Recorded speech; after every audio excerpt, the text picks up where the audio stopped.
असलामुअलैकुम welcome ਤੁਹਾਨੂੰ ਸਭ ਨੂੰ ਮੇਰੇ channel Mirchi taste of food ਚ ਔਰ ਉਮੀਦ ਕਰਦੀ ਹਾਂ ਕਿ ਤੁਸੀਂ ਸਾਰੇ ਖੈਰੀਅਤ ਨਾਲ ਹੋਵੋਗੇ ਔਰ ਤੁਹਾਡੇ ਰੋਜ਼ੇ ਜਿਹੜੇ ਆ ਨਾ ਮਾਸ਼ਾਅੱਲਾ ਨਾਲ ਬੜੇ ਹੀ ਅੱਛੇ ਗੁਜ਼ਰ ਰਹੇ ਹੋਣਗੇ ਤੇ ਸਾਰੇ ਮੇਰੇ ਭੈਣ ਭਰਾ ਜਿਹੜੇ ਆ ਨਾ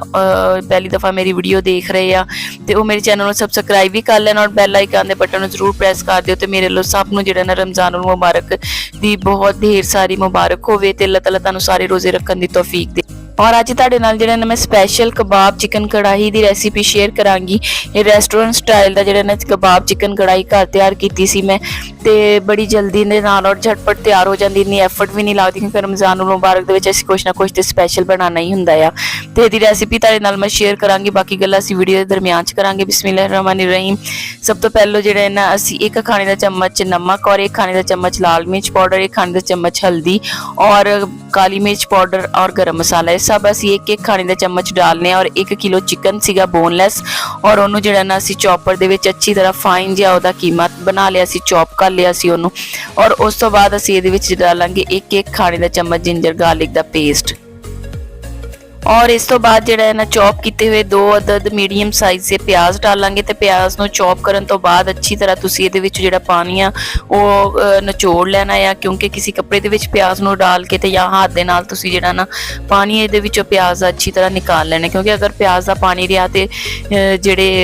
असीं कबाब बनाने आ ते ओह ज़्यादा नरम हो जाणगे ते फिर ओह इतने अच्छे बनदे नहीं। ते हुण इहदे विच जिहड़े ना मैं 3 अदद खाने दे चम्मच जिहड़े आ ओह भुजे होए चनियां नूं असीं पीस के ते पाउडर बनाया होया असीं चॉपर दे विच मिक्सी दे विच इन्हां नूं जिहड़ा ना पीस लिया सी, बारीक कर लिया सी करके ते ओह भुजे होए जिहड़े चने आ ते छिलके उन्हां दे उतरे होए सीगे ते छिलकिਆਂ ਤੋਂ बगैर जिहड़े चने हुंदे आ ते ओह असीं डाल के ते चॉप करके ते मैं ओह इहदे विच जिहड़े ना ऐड कीते आ। उस तो बाद इहदे विच हरा धनिया डाल के ते 1 अदद लेमन दा जूस ऐड कीता है। ते तुसीं अगर इहदे विच सिरका डालना चाहते हो तो सिरका भी डाल सकते हैं। और उस तो बाद जिहड़ा ना मैं इहदे विच 2 खाने दे चम्मच तकरीबन घी यूज़ किया है। तो घी डालन तो बाद असीं इहनूं अच्छी तरह मिक्सअप कर लांगे। तो अगर तुसीं सिरका डालना चाहते हो तो सिरका भी डाल सकते हैं, लेकिन इहदे विच जिहड़ा ना मैं लैमन डालिया होया क्योंकि रमज़ान मुबारक दे विच गला खराब होने के ज़्यादा चांसिस हुंदे आ, इसलिए जिहड़ा ना सिरका अवॉइड ही करते हैं असीं रमज़ान दे विच ते ज़्यादा असीं जिहड़ा ना लीमू वगैरह सिरके दी जगह ते यूज़ कर लैंदे आ। ते हुण इहनूं जिहड़ा ना मैं मैरीनेट करके ते 2 तो 3 घंटे लई फ्रिज दे विच रख दित्ता सी। जदों मसाला ठंडा हो गया सैट हो गया ते फिर असीं इहनूं निकाल के ते इहदे मैं सीख कबाब जिहड़े ना ओह बनावांगी। ते हत्थां नूं तुसीं ऑयल लगा के ते ग्रीस कर लेना आ अच्छी तरह ताकि जिहड़ा मसाला है ते हत्थां नूं ना चिपके। ते उस तो बाद तुसीं बच्चियां दी जिहड़ियां ना लैड पेंसिल लैके तुसीं या कोई होर इस तो इलावा अगर तुहाडे कोल कबाब बनाने वालियां सीख वगैरह हैगियां आ ते तुसीं ओहदे ते लगा सकदे आ, लेकिन ये सैकेंड ऑप्शन आ के कोई अच्छी जिहड़ी ना साफ बच्चियां दी न्यू पेंसिल लैके ते मैं लैड पेंसिल नूं अच्छी तरह धो लिया सी, धो के ते साफ करके खुशक करके ते ओहदे उपर जिहड़े ना मैं ये कबाब बना लांगी। तो ये बड़े ही आसानी दे नाल और जल्दी नाल तैयार हो जाते, इतना कोई टाइम भी नहीं लगता, क्योंकि अगर असीं सीखां ते लगा के ते कोयलियां ते उन्होंने बनाते हैं तो फिर बहुत सारा जिहड़ा ना टाइम लगता है। तो रमज़ान मुबारक दे विच जिहड़ा टाइम थोड़ा कम हुंदा है क्योंकि असीं इबादतां वगैरह ज़्यादा कर रहे हुंदे हैं तो इसलिए टाइम थोड़ा कम हुंदा, इसलिए मैं शॉर्ट तुहानूं जिहड़ी है ना सीख कबाब की रेसिपी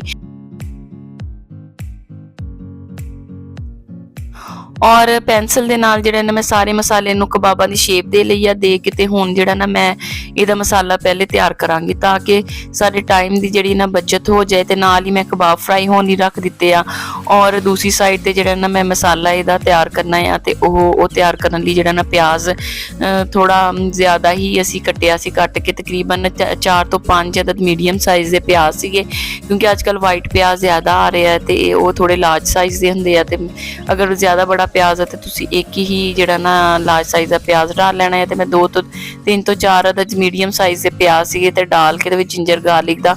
एक खाने का चम्मच पेस्ट ऐड किया है करके ते असीं इहनूं जिहड़ा ना प्याज नूं और जिंजर गार्लिक के पेस्ट नूं ब्राउन कर लांगे। लाइट जिहा ब्राउन हो गया तो इहदे विच जिहड़ा ना मैं टमाटर ऐड कर देने आ, 5 ਤੋਂ 6 ਅਦਰ ਟਮਾਟਰ ਸੀ, ਇਹਨਾਂ ਦਾ ਉੱਪਰੋਂ ਕਵਰ ਉਤਾਰ ਕੇ, ਛਿਲਕਾ ਟਮਾਟਰਾਂ ਦਾ ਉਤਾਰ ਕੇ, ਪੀਲ ਆਫ ਕਰਕੇ ਤੇ ਫਿਰ ਮੈਂ ਜਿਹੜੇ ਆ ਨਾ ਕੱਟ ਕੇ ਤੇ ਇਹਦੇ ਵਿੱਚ ਐਡ ਕੀਤੇ ਆ। ਤੇ ਹੁਣ ਜਿਸ ਤਰ੍ਹਾਂ ਤੁਸੀਂ ਦੇਖ ਸਕਦੇ ਆ ਕਿ ਟਮਾਟਰ ਵੀ ਸਾਡੇ ਮਸਾਲੇ ਦੇ ਵਿੱਚ ਗਲ ਗਏ ਆ। ਤੇ ਹੁਣ ਇਸ ਪੁਆਇੰਟ ਤੇ ਮੈਂ ਇਹਦੇ ਵਿੱਚ 5 ਤੋਂ 6 ਅਦਦ ਹਰੀਆਂ ਮਿਰਚਾਂ ਕੱਟ ਕੇ ਡਾਲ ਦਾਂਗੀ। ਤੇ ਕਿਉਂਕਿ ਇਤਨੀ ਜ਼ਿਆਦਾ ਅਸੀਂ ਇਹਨੂੰ ਸਪਾਈਸੀ ਨਹੀਂ ਬਣਾਉਣਾ, ਰਮਜ਼ਾਨ ਉਲ ਮੁਬਾਰਕ ਦੇ ਵਿੱਚ ਅਸੀਂ ਜਿਹੜੇ ਨਾ ਮਿਰਚ ਮਸਾਲੇ ਥੋੜੇ ਕਮ ਹੀ ਯੂਜ਼ ਕਰੀਦੇ ਆ, ਤੇ ਇਸ ਲਈ ਮੈਂ ਇਹਦੇ ਵਿੱਚ ਸਪਾਈਸਿਸ ਥੋੜੇ ਕਮ ਹੀ ਡਾਲਾਂਗੀ।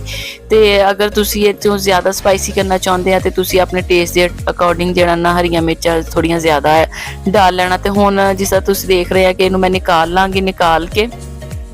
ਤੇ ਇਹਨੂੰ ਜਿਹੜਾ ਨਾ ਮੈਂ ਮਸਾਲੇ ਨੂੰ ਫਾਈਨ ਜਿਹਾ ਜਿਹੜਾ ਨਾ ਕੁੱਟਣਾ ਆ, ਜਾਂ ਤੇ ਅਸੀਂ ਇਹਨੂੰ ਕੁੱਟ ਲਾਂਗੇ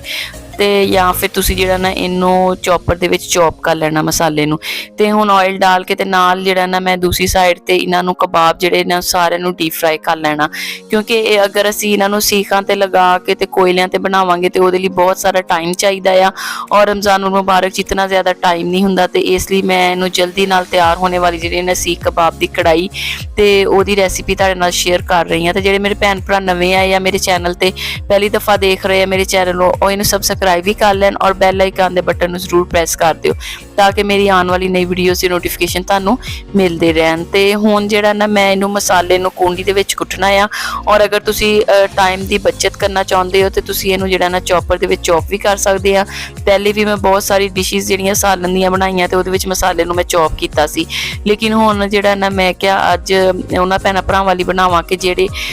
ਜਿਨ੍ਹਾਂ ਘਰ ਚੌਪਰ ਵਗੈਰਾ ਨਹੀਂ ਹੈ ਤੇ ਉਹ ਕੂੰਡੀ ਦੇ ਵਿੱਚ ਵੀ ਇਹਨੂੰ ਕੁੱਟ ਕੇ ਮਸਾਲੇ ਨੂੰ ਬਾਰੀਕ ਕਰ ਸਕਦੇ ਆ। ਤੇ ਹੁਣ ਅਸੀਂ ਨਾਲ ਜਿਹੜਾ ਨਾ ਇਹਨੂੰ ਮੈਂ ਚਮਚ ਲਾ ਕੇ ਤੇ ਇਹਨਾਂ ਦੀ ਸਾਈਡਾਂ ਬਦਲ ਦਾਂਗੀ ਤਾਂ ਕਿ ਸੀਖ ਕਬਾਬ ਜਿਹੜੇ ਨਾ ਸਾਰੀਆਂ ਸਾਈਡਾਂ ਤੋਂ ਅੱਛੀ ਤਰ੍ਹਾਂ ਫਰਾਈ ਹੋ ਜਾਣ। ਤੇ ਇਹਨਾਂ ਨੂੰ ਮੈਂ ਬਹੁਤ ਹੀ ਜ਼ਿਆਦਾ ਲੋ ਫਲੇਮ ਦੇ ਉੱਤੇ ਜਿਹੜਾ ਨਾ ਪਕਣਾ ਰੱਖਿਆ ਹੋਇਆ ਹੈ, ਤੇ ਨਾਲ ਮੈਂ ਇਹਨੂੰ ਮਸਾਲੇ ਨੂੰ ਕੁੱਟ ਕੇ ਅੱਛੀ ਤਰ੍ਹਾਂ ਤੇ ਇਹਦਾ ਫਾਈਨ ਜਿਹਾ ਜਿਹੜਾ ਨਾ ਮੈਂ ਮਸਾਲੇ ਦਾ ਪੇਸਟ ਬਣਾਉਣਾ ਹੈ, ਤਾਂ ਕਿ ਔਰ ਮੈਂ ਫਾਈਨ ਜਿਹਾ ਦਾ ਪੇਸਟ ਬਣਾ ਕੇ ਅੱਛੀ ਤਰ੍ਹਾਂ ਤੁਸੀਂ ਇਹਨੂੰ ਚੌਪਰ ਦੇ ਵਿੱਚ ਵੀ ਕਰ ਸਕਦੇ ਆ, ਤੇ ਮੈਂ ਕੁੰਡੀ ਦੇ ਵਿੱਚ ਕੁੱਟ ਕੇ ਇਹਨੂੰ ਫਿਰ ਫਾਈਨ ਜਿਹਾ ਦਾ ਪੇਸਟ ਬਣਾ ਕੇ ਤੇ ਫਿਰ ਇਹਦਾ ਅਸੀਂ ਜਿਹੜਾ ਨਾ ਮਸਾਲੇ ਦਾ ਗ੍ਰੇਵੀ ਤਿਆਰ ਕਰਾਂਗੇ। ਤੇ ਇਦਾਂ ਬਣਾਈ ਹੋਈ ਗ੍ਰੇਵੀ ਬੜਾ ਅੱਛਾ ਟੇਸਟ ਆਉਂਦਾ ਹੈ, ਬੜੀ ਮਜ਼ੇ ਦੀ ਬਣਦੀ ਹੈ। ਤੇ ਉਤਨੀ ਦੇਰ ਜਿਤਨੀ ਦੇਰ 'ਚ ਮੈਂ ਮਸਾਲਾ ਕੁੱਟ ਰਹੀ ਹਾਂ ਤੇ ਸਾਡੇ ਜਿਹੜੇ ਸੀਖ ਕਬਾਬ ਆ ਤੇ ਉਹ ਸਾਰੇ ਫਰਾਈ ਹੋ ਗਏ ਆ। ਤੇ ਹੁਣ ਮੈਂ ਮਸਾਲੇ ਦਾ ਜੀ ਗ੍ਰੇਵੀ ਬਣਾ ਕੇ ਤੇ ਸੀਖ ਕਬਾਬ ਨੂੰ ਇਹਦੇ ਵਿੱਚ ਜਿਹੜਾ ਨਾ ਮੈਂ ਡਾਲ ਦਾਂਗੀ। ਤੇ ਜਿਸ ਤਰ੍ਹਾਂ ਤੁਸੀਂ ਦੇਖ ਸਕਦੇ ਆ ਕਿ ਮੈਂ ਬਹੁਤ ਜ਼ਿਆਦਾ ਨਹੀਂ ਜਲਾਏ ਹੋਏ, ਤਕਰੀਬਨ ਇਹਨਾਂ ਨੂੰ ਲਾਈਟ ਜਿਹਾ ਬਰਾਊਨ ਕਰਕੇ ਤੇ ਨਿਕਾਲ ਲਿਆ ਆ। ਤੇ ਲੋ ਫਲੇਮ ਦੇ ਉੱਤੇ ਤੁਸੀਂ ਇਹਨੂੰ ਬਣਾਉਣੇ ਆ ਤਾਂ ਕਿ ਵਿੱਚੋਂ ਵੀ ਅੱਛੀ ਤਰ੍ਹਾਂ ਗੋਸ਼ਤ ਪੱਕ ਜਾਏ, ਇਹਨਾਂ ਕਿ ਉੱਪਰੋਂ ਪੱਕ ਜਾਏ ਔਰ ਵਿੱਚੋਂ ਜਿਹੜਾ ਨਾ ਇਹ ਕਬਾਬ ਕੱਚੇ ਰਹਿ ਜਾਣ। ਤੇ ਇਸ ਲਈ ਤੁਸੀਂ ਲੋ ਫਲੇਮ ਦੇ ਉੱਤੇ ਇਹਨਾਂ ਨੂੰ ਜਿਹੜਾ ਨਾ ਡੀਪ ਫਰਾਈ ਕਰਨਾ ਆ। ਤੇ ਇੱਕ ਪਿਆਲੀ ਮੈਂ ਆਇਲ ਡਾਲ ਕੇ, ਜਿਸ ਆਇਲ ਦੇ ਵਿੱਚ ਮੈਂ ਪਿਆਜ਼ ਨੂੰ ਬਰਾਊਨ ਕੀਤਾ ਸੀ ਤੇ ਉਹੀ ਆਇਲ ਡਾਲ ਕੇ ਮੈਂ ਤੇ ਇਹਨੂੰ ਜਿਹੜਾ ਨਾ ਪਿਆਜ਼ ਕੁੱਟਿਆ ਹੋਇਆ ਸੀ ਤੇ ਇਹਨੂੰ ਮੈਂ ਦੁਬਾਰਾ ਫਿਰ ਇਹਦਾ ਮਸਾਲਾ ਬਣਾਵਾਂਗੀ। ਤੇ ਅਗਰ ਅਸੀਂ ਮਸਾਲੇ ਨੂੰ ਚੌਪ ਵੀ ਕਰ ਸਕਦੇ ਹੋ ਤੁਸੀਂ ਔਰ ਕੁੱਟ ਵੀ ਸਕਦੇ ਆ, ਕਿਉਂਕਿ ਪਹਿਲੇ ਮੈਂ ਜਿੰਨੇ ਵੀ ਸਾਲਨ ਬਣਾਏ ਆ ਇਸ ਤੋਂ ਪਹਿਲਾਂ ਕੜਾਈਆਂ ਤਿਆਰ ਕੀਤੀਆਂ ਆ, ਚਿਕਨ ਕੜਾਈ ਜਾਂ ਕੋਈ ਹੋਰ ਕੜਾਈ ਤਿਆਰ ਕੀਤੀ ਹੈ ਤੇ ਉਹਦੇ ਵਿੱਚ ਮੈਂ ਪਿਆਜ਼ ਚੌਪਰ ਦੇ ਵਿੱਚ ਚੌਪ ਕਰਕੇ ਡਾਲਿਆ ਆ। ਤੇ ਮੈਂ ਅੱਜ ਕੁੰਡੀ ਦੇ ਵਿੱਚ ਕੁੱਟ ਕੇ ਡਾਲਾ ਤਾਂ ਕਿ ਜਿੰਨਾ ਮੇਰੀ ਭੈਣਾਂ ਭਰਾਵਾਂ ਕੋਲ ਚੌਪਰ ਨਹੀਂ ਹੈ ਤੇ ਉਹ ਕੁੰਡੀ ਦੇ ਵਿੱਚ ਕੁੱਟ ਕੇ ਤੇ ਇਸ ਤਰੀਕੇ ਦੇ ਨਾਲ ਮਸਾਲਾ ਬਣਾ ਸਕਦੇ ਆ। ਤੇ ਹੁਣ ਇੱਕ ਖਾਣੇ ਦਾ ਚਮਚ ਇਹਦੇ ਵਿੱਚ ਮੈਂ ਰੈੱਡ ਮਿਰਚ ਪਾਊਡਰ ਐਡ ਕੀਤਾ ਆ, ਔਰ ਇੱਕ ਚਮਚ ਜਿਹੜਾ ਨਾ ਮੈਂ ਇਹਦੇ ਵਿੱਚ ਐਡ ਕੀਤਾ ਹੈ ਹਲਦੀ ਪਾਊਡਰ, ਔਰ ਇੱਕ ਚਮਚ ਜਿਹੜਾ ਨਾ ਮੈਂ ਇਹਦੇ ਵਿੱਚ ਗਰਮ ਮਸਾਲੇ ਦਾ ਐਡ ਕੀਤਾ, ਔਰ ਹਾਫ ਚਮਚ ਇਹਦੇ ਵਿੱਚ ਜਿਹੜਾ ਮੈਂ ਨਮਕ ਐਡ ਕੀਤਾ ਆ। ਕਰਕੇ ਤੇ ਇਹਨੂੰ ਮਸਾਲੇ ਨੂੰ ਅਸੀਂ ਅੱਛੀ ਤਰ੍ਹਾਂ ਭੁੰਨ ਲਾਂਗੇ, ਕਿਉਂਕਿ ਪਿਆਜ਼ ਪਹਿਲੇ ਵੀ ਮੈਂ ਭੁੰਨਿਆ ਹੋਇਆ ਸੀ ਔਰ ਇਤਨਾ ਜ਼ਿਆਦਾ ਇਹਨੂੰ ਭੁੰਨਣ ਦੀ ਹੁਣ ਜ਼ਰੂਰਤ ਨਹੀਂ ਹੈ। ਤੇ ਇਹਦੇ ਵਿੱਚ ਜਿਹੜਾ ਨਾ ਮੈਂ ਹੁਣ ਦਹੀਂ ਐਡ ਕਰ ਦਊਂਗੀ। ਤੇ ਦਹੀਂ ਤੁਸੀਂ ਜਿਹੜਾ ਨਾ ਇਹਦੇ ਵਿੱਚ ਮੈਂ ਹਾਫ ਪਿਆਲੀ ਦਹੀਂ ਐਡ ਕੀਤਾ ਆ, ਔਰ ਦਹੀਂ ਐਡ ਕਰਨ ਤੋਂ ਬਾਅਦ ਜਦੋਂ ਦਹੀਂ ਅੱਛੀ ਤਰ੍ਹਾਂ ਪੱਕ ਜਾਏਗਾ ਤੇ ਫਿਰ ਮੈਂ ਇਹਦੇ ਵਿੱਚ ਜਿਹੜੇ ਸੀਖ ਕਬਾਬ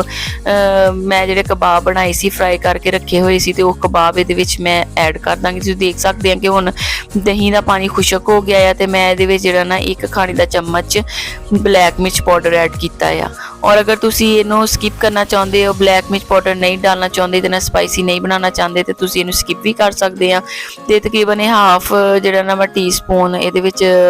ਡਾਲਿਆ ਸੀ ਬਲੈਕ ਮਿਰਚ ਪਾਊਡਰ। ਔਰ ਹੁਣ ਮੈਂ ਜਿਹੜੇ ਕਬਾਬ ਫਰਾਈ ਕਰਕੇ ਰੱਖੇ ਹੋਏ ਸੀ ਤੇ ਮੈਂ ਮਸਾਲੇ ਦੇ ਵਿੱਚ ਐਡ ਕਰ ਦਾਂਗੀ। ਪਰ ਉਮੀਦ ਕਰਦੀ ਹਾਂ ਕਿ ਤੁਹਾਨੂੰ ਮੇਰੀ ਰੈਸਿਪੀ ਜਿਹੜੀ ਹੈ ਨਾ ਪਸੰਦ ਆਏਗੀ, ਤੇ ਆਪਣੀ ਅਗਰ ਤੁਹਾਨੂੰ ਇਹ ਪਸੰਦ ਆਏ ਤੇ ਮੇਰੀ ਰੈਸਿਪੀ ਤੇ ਇਹਨੂੰ ਸ਼ੇਅਰ ਵੀ ਕਰਨਾ ਆਪਣੀ ਬਾਕੀ ਭੈਣਾਂ ਨਾਲ, ਔਰ ਮੇਰੀ ਵੀਡੀਓ ਨੂੰ ਲਾਈਕ ਵੀ ਕਰ ਦੇਣਾ। ਤੇ ਹੁਣ ਮੈਂ ਇਹਦੇ ਉੱਪਰ ਔਰ ਹੁਣ ਮੈਂ ਹਰਾ ਧਨੀਆ ਡਾਲ ਕੇ ਤੇ ਇਹਨੂੰ ਥੋੜੀ ਦੇਰ ਦਮ ਤੇ ਲਗਾਵਾਂਗੀ। ਔਰ ਉਸ ਤੋਂ ਬਾਅਦ ਤੁਸੀਂ ਦੇਖ ਰਹੇ ਹੋ ਕਿ ਕਿੰਨੀ ਅੱਛੀ ਜਿਹੜੀ ਹੈ ਨਾ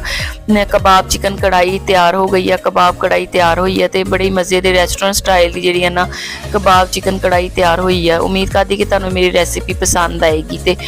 ਹੁਣ ਤੁਹਾਨੂੰ ਜਿਹੜਾ ਨਾ ਮੈਂ ਇੱਕ ਕਬਾਬ ਤੋੜ ਕੇ ਦਿਖਾਉਂਦੀ ਹਾਂ ਕਿ ਵਿੱਚੋਂ ਅੰਦਰ ਤੱਕ ਜਿਹੜਾ ਨਾ ਇਹ ਪੱਕਿਆ ਹੋਇਆ ਹੈ, ਕਿਉਂਕਿ ਪਹਿਲੇ ਵੀ ਅਸੀਂ ਇਹਨਾਂ ਨੂੰ ਡੀਪ ਫਰਾਈ ਕੀਤਾ ਸੀ ਔਰ ਉਸ ਤੋਂ ਬਾਅਦ ਜਿਹੜਾ ਨਾ ਇਹਨੂੰ ਥੋੜੀ ਦੇਰ ਮੈਂ ਦਮ ਤੇ ਵੀ ਲਗਾਇਆ ਸੀ ਮਸਾਲੇ ਦੇ ਵਿੱਚ ਭੁੰਨ ਕੇ, ਤੇ ਬੜੇ ਹੀ ਅੱਛੇ ਅੰਦਰ ਤੱਕ ਜਿਹੜੇ ਨਾ ਸਾਰੇ ਪੱਕੇ ਹੋਏ ਆ ਕਬਾਬ। ਔਰ ਤੁਸੀਂ ਮੈਨੂੰ ਦਿਓ ਹੁਣ ਇਜਾਜ਼ਤ। ਇਨਸ਼ਾਅੱਲਾ ਤਾਲਾ ਮੈਂ ਆਪਣੀ ਨੈਕਸਟ ਵੀਡੀਓ ਦੇ ਨਾਲ ਜਲਦੀ ਤੁਹਾਡੀ ਖਿਦਮਤ 'ਚ ਹਾਜ਼ਰ ਹੋਵਾਂਗੀ ਤੇ ਆਪਣੀਆਂ ਦੁਆਵਾਂ 'ਚ ਮੈਨੂੰ ਤੁਸੀਂ ਯਾਦ ਰੱਖਿਓ। ਮੇਰੇ ਲੋ ਹੁਣ ਅੱਲਾ ਹਾਫਿਜ਼।